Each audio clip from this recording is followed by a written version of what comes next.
Saudara dan sahabat terkasih, jumpa lagi dengan saya di Remah-Remah Iman. Setiap kita pasti mempunyai mimpi, entah mimpi besar ataupun mimpi kecil. Yang pasti masing-masing kita punya mimpi atau punya cita-cita, punya tujuan yang hendak kita raih. Dan mimpi atau tujuan kita ini tentu sesuai dengan panggilan dan perutusan kita masing-masing, sesuai dengan peran kita, dan tentu sesuai dengan porsi kita. Terhadap sesuatu yang kita impikan dan yang saat ini kita sedang perjuangkan, saya secara pribadi sering berkata, Tuhan, saya mempunyai mimpi dan saya yakin mimpi saya ini suatu saat akan menjadi mimpi banyak orang. Ketika kita memiliki mimpi, itu berarti kita mempunyai sesuatu yang ingin kita wujudkan. Dan itulah yang akan selalu membakar semangat kita dan yang membuat hati kita berkobar-kobar saat jatuh bangun di dalam setiap langkah dalam perjuangan dan dalam pergumulan yang sering kita hadapi. Namun kita terus bangkit untuk menuju apa yang menjadi mimpi kita itu. Mimpi kita itu ada di dalam hati kita. Dan setiap kali kita berdoa, kita bermeditasi, atau kita sedang hening, kita bawa mimpi kita kepada Tuhan dan kita berkata sekali lagi, Tuhan, ini mimpi saya, biarkanlah ini terjadi, tetapi tentu terjadi seturut kehendak-Mu. Seterusnya, mimpi ini menjadi sebuah rahasia di antara kita secara pribadi dengan Tuhan kita. Kadang-kadang kita merasa seperti tidak mungkin bahwa mimpi kita ini bakal terjadi atau akan menjadi kenyataan. Karena pengalaman kita berbicara beda, karena pengalaman kita berbicara lain. Di mana seringkali kita berpikir untuk menyerah. Kita sudah berkecil hati dan berpikir mimpi ini tidak mungkin terjadi. Karena apa? Karena untuk sebuah mimpi ini kita mendapat begitu banyak pukulan, begitu banyak hujatan, fitnah, dan ludah. Begitu banyak tinju, begitu banyak pukulan, begitu banyak hajaran, begitu banyak kata-kata yang pedas, kata-kata yang menyayat hati kita karena kita tersinggung, kita terluka, kita tersakiti. Dan seringkali kita merasa minder, kita merasa malu, dan nyaris putus asa. Kita merasa hampir menyerah. Dan lebih besar dari itu kita merasa bahwa Tuhan telah meninggalkan kita. Para sahabat pun telah pergi menjauhkan kita.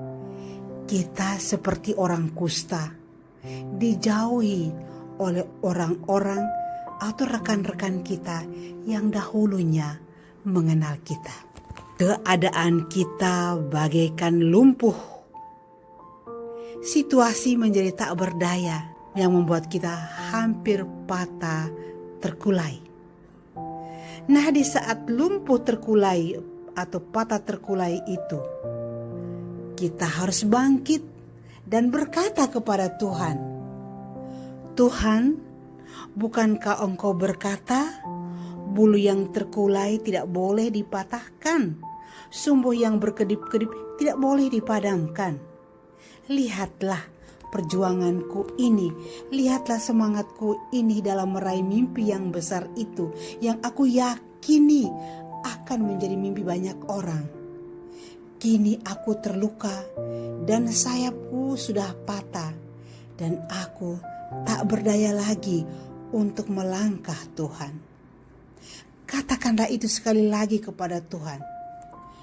Tuhan, rasanya aku hampir kehilangan harapan, tetapi aku mau belajar dari Ayub. Walaupun tak ada lagi untuk diharapkan, aku masih mau berharap. Sekalipun itu membuat langkahku terseok-seok dan merasa aku tak berdaya, seolah-olah pintu-pintu telah tertutup bagiku. Dengarkanlah Tuhan doa-doaku ini. Dengarkanlah Tuhan seruanku ini dalam keheninganku ini. Sambutlah Tuhan harapan-harapanku ini dalam kesendirianku ini. Dan di dalam doa seperti ini, di dalam penyerahan seperti ini, pasti Tuhan akan berbicara lembut sekali di dalam hati kita.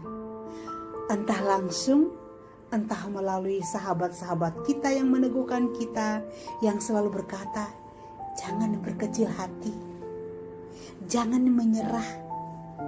Tuhan pasti mewujudkan mimpimu. Tuhan pasti menggenapkan janji-janjinya.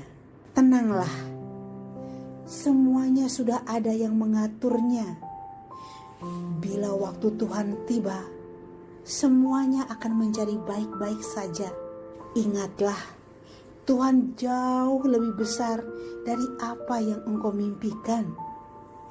Percayalah, jaga imanmu, kuatkan pengharapanmu.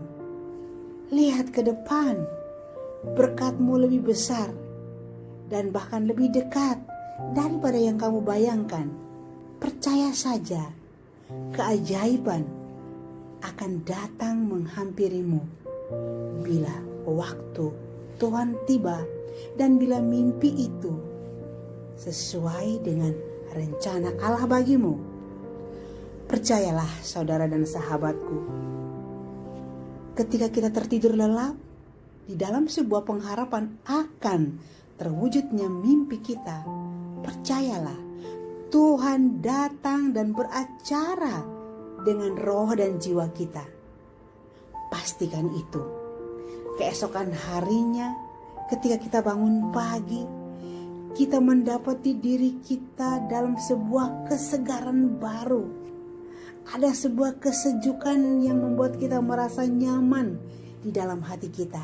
Dan itulah yang membuat kita semangat, dan kita akan bangkit, dan kita akan maju terus.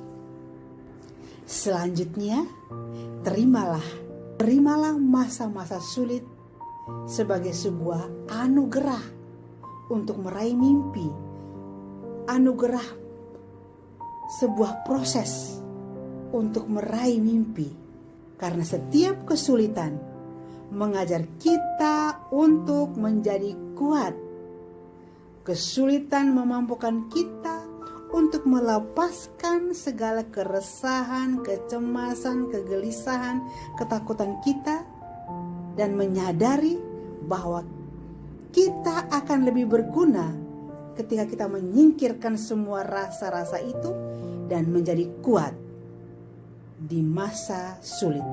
Masa sulit adalah masa pembelajaran sejati, karena kita mulai merasakan segala sesuatu itu, yakni perjuangan kita itu tidak setengah-tengah. Perjuangan kita itu utuh, dan di sanalah membutuhkan kerelaan, sukacita untuk berkorban. Saat yang paling sulit adalah saat kita mendapatkan pengetahuan dan pengalaman yang tentu menarik dan luar biasa.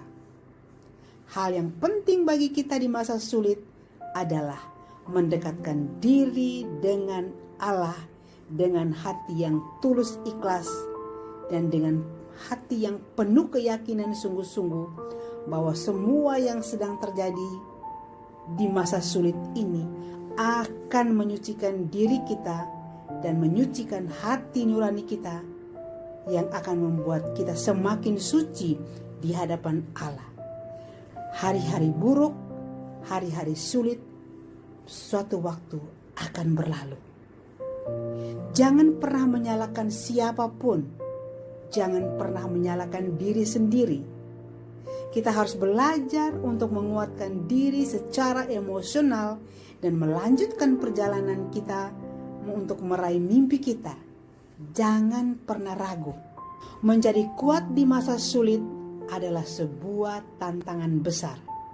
Tetapi rahasia terbesar adalah bahwa kita tidak pernah menyerah. Tidak apa-apa melakukan kesalahan di masa-masa sulit, di masa meraih mimpi. Tidak apa-apa mengalami jatuh bangun, tetapi kita harus bangun kembali.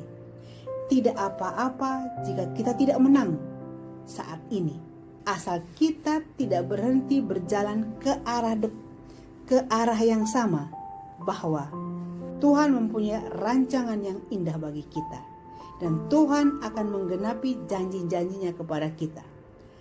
Mari kita lakukan semua yang terbaik dalam hidup kita. Semoga permenungan saya ini menjadi inspirasi bagi saudara dan sahabat. Terima kasih, Tuhan memberkati.